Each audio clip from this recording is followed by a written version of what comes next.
Jesus again shows us the heart of God.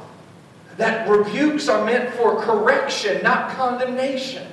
That warnings come from steadfast love, not fits of anger. That even where judgment is necessary, mercy is abundant.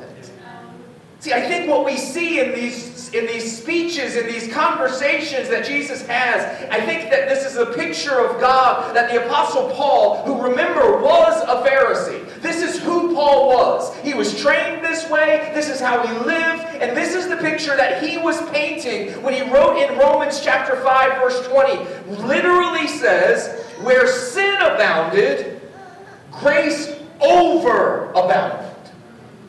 Right? Like we say it, I think King James says it this way, where sin abounds, grace much more abounds. Which we understand, but I love the actual language, the literal language. So where sin abounds, grace overabounds. As the song says, His mercy is more. So let me ask us tonight, as we just first start to dip into this, to dive into this a little bit deeper. When you see sin, do you also know mercy? Like when you look around the world, when you look at your family, when you look at your coworkers, when you look at your community, when you look at our own leaders, and you look and you say, I see great sin, do you see even greater grace?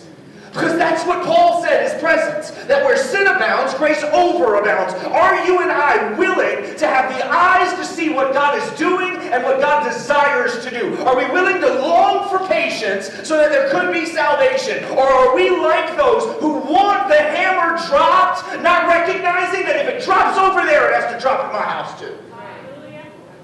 Are we willing to recognize that wherever sin is abounding, grace is overabounding? Because that doesn't talk, that's not saying anything about the lightness of sin. It's the greatness of God. Right? It's not trying to take sin lightly. It's trying to recognize that there is no level sin can reach that grace won't reach greater. Isn't that what we learned when the flood comes? He didn't just wipe everybody out. He said, but I'll save a family. I'll hold on to a righteous family. And I'll start all over again. Not because sin is greater than my grace, but because once again I'll prove my grace is greater than your sin. If it weren't the case, if it was the opposite, then there would have been no Noah.